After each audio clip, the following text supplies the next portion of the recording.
देखो,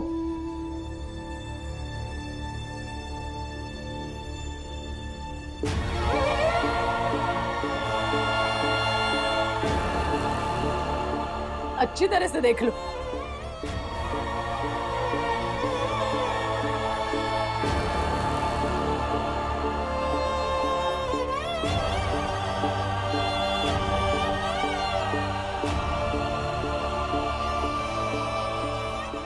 देख लिया?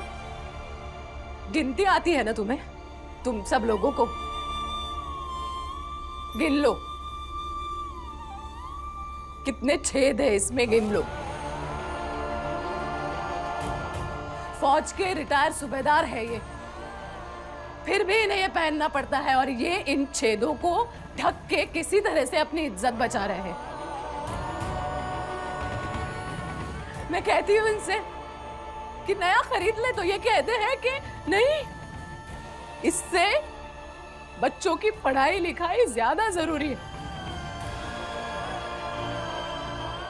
ये कहते हैं दीदी कि बच्चे पढ़ लिख के बड़े आदमी बन जाएंगे ना तो ये सारे छेद भर जाएंगे और फिर मेरे तीनों बेटे अपने बाबा को एक एक बंडी तो दे देंगे, खरीद लेंगे, तो मेरे पास 3 बंडी हो जाएगी। इस तरह से 3 कुर्ते, 3 जूते, उसके बाद मैं इस दुनिया का सबसे धनी आदमी बन जाऊंगा। इस संसार में मुझसे धनी दूसरा कोई नहीं होगा।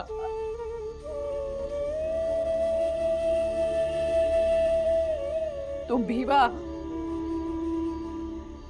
अपने भाई की सूजन और दर्द के साथ साथ अगर आई बाबा की पीड़ा भी समझते ना तो मैं मानती कि तो वाकई समझदार हो।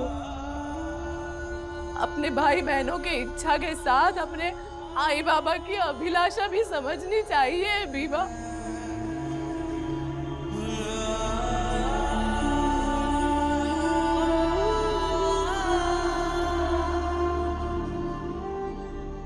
हम लोग गरीब हैं, वंचित है, बेबस, असहाय है। समाज घृणा करता है हमसे, इतनी घृणा कि हमें हमारे पदचिन्हों को मिटाने के लिए मजबूर किया जाता है। इसी समाज ने हमें एक दलदल में धंसकर मरने के लिए छोड़ रखा है। इसमें से हमें तुम नहीं निकालोगे तो कौन निकालेगा? कौन?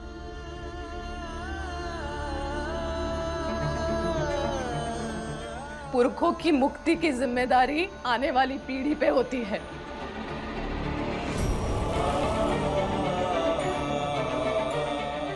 तुम लोग अगर हमारी और हमारे समाज की मुक्ति के लिए ज्ञान की गंगा हमारे बीच लेके आओ तो हमारा जीवन भी धन्य हो जाएगा और इस नर्क भरी जिंदगी से हमें भी मुक्ति मिल जाएगी।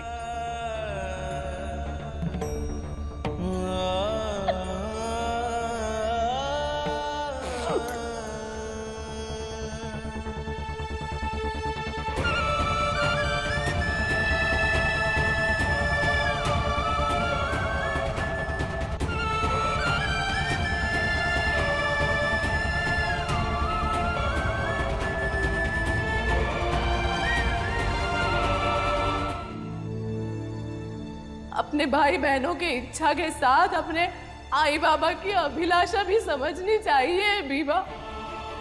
इसी समाज ने हमें एक दलदल में धंसकर मरने के लिए छोड़ रखा है। इसमें से हमें तुम नहीं निकालोगे तो कौन निकालेगा? कौन? पुरखों की मुक्ति की जिम्मेदारी आने वाली पीढ़ी पे होती है।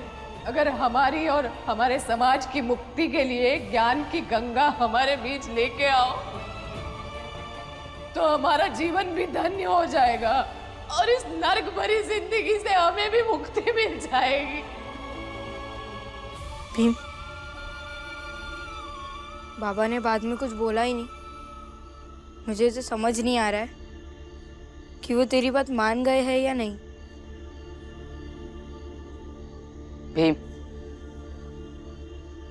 बाबा तुम्हारी बात माने या ना माने, लेकिन जिंदगी में मैं ये एक बात कभी नहीं भूल सकता। मुझसे छोटे होने के बावजूद मेरे लिए बाबा को समझाने की कोशिश की। मैं जिंदगी में बाबा से इस तरीके से बात नहीं कर पाता। भीम, तो हम सबके लिए कितना कुछ सोचता है। बाला भैया, मैं सही कह रही थी कि हमें इस दलदल से निकलना है तो हमें पढ़ाई भी करनी होगी। मैं आपको ये नहीं कह रहा हूँ कि आप बाजा बजाना छोड़ दो, लेकिन आप पढ़ाई भी मत छोड़ो। आप बाजा बजा कर पैसे कमा सकते हो, लेकिन आपको इज्जत कमानी है तो आपको पढ़ाई भी करनी होगी। इसलिए बाजा भी बजाओ और पढ़ाई भी करो। भीम सही कह रहा है बाला भैया। भीम, तुझे बाबा से बहस करने की क्या जरूरत थी? ऐसे ही नाराज थे, सुबह से कुछ नहीं कहा और अभी भी ना कहा चले गए। और तो आय ने भी खाने से मना कर दिया, और ये सब हुआ बाला भैया आपकी वजह से। हाँ बाला भैया, आपकी वजह से।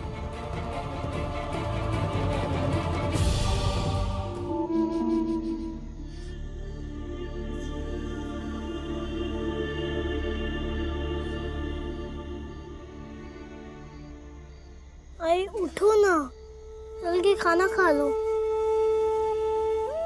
आई मुझसे कुछ गलती हुई है तो मुझे माफ कर दो, लेकिन खाना खा लो ना। हमारे कुछ कहने पे अगर तुम नाराज होके भूखे सो जाओगे तो हम आगे से कुछ भी नहीं कहेंगे। उठो ना आई, खाना खा लो।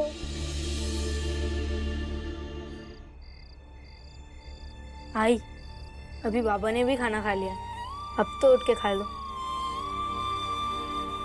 आई उठो ना, अब तो बाबा ने भी खाना खा लिया है। भीमराव, आई के साथ सुबह बात कर लेना।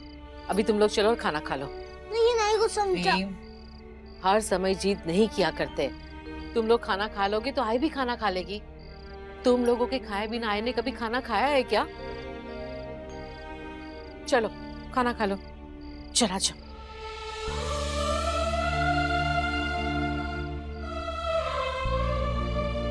आई उठो ना। जाओ भी यहाँ से।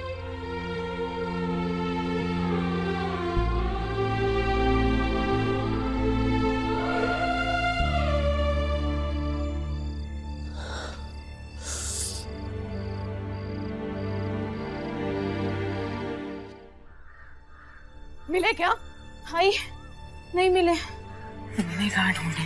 कहीं वो पुरंजन काका के घर पे तो हाँ जाओ जाओ, जल्दी से जाओ, भागो। आई अक्सर बाबा गोडोली वाले रास्ते पे एक पेड़ है, वहाँ पे बैठ जाते हैं। मैं देखकर आता हूँ। नहीं नहीं, तू नहीं जाएगा, बिल्कुल नहीं जाएगा। बुआ मंजुला और तुलसा गई है वहाँ पे, वो देख लेंगे।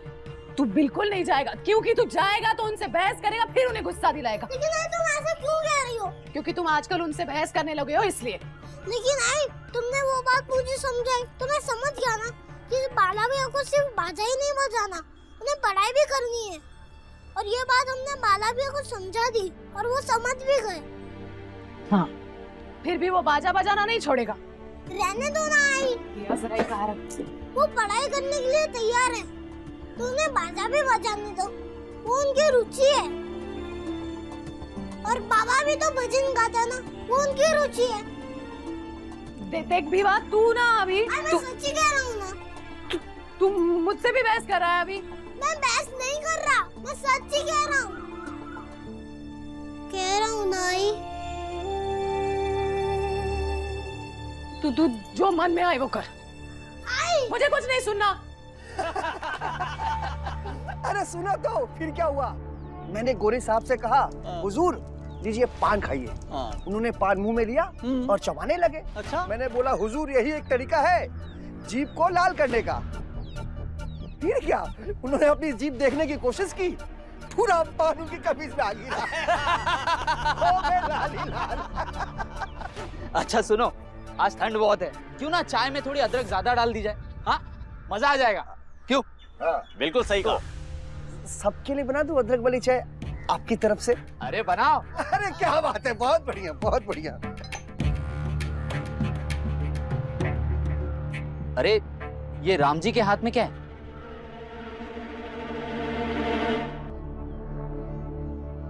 पता नहीं क्या लेके आ रहा है। अभी पता कर लेते हैं।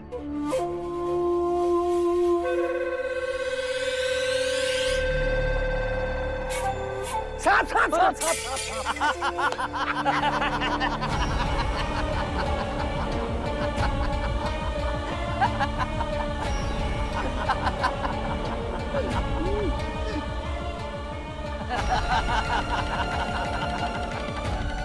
आपका दिमाग खराब हो गया क्या? ऐसे कोई किसी के साथ मजाक करता है? गुस्सा आया? अले ले ले ले ले ले ले ले। एक काम करना, ये झुंझुना उठा और बजाना, झिन झिन झिन झिन झिन झिन झिन झिन झिन झिन। दिमाग शांत हो जाएगा।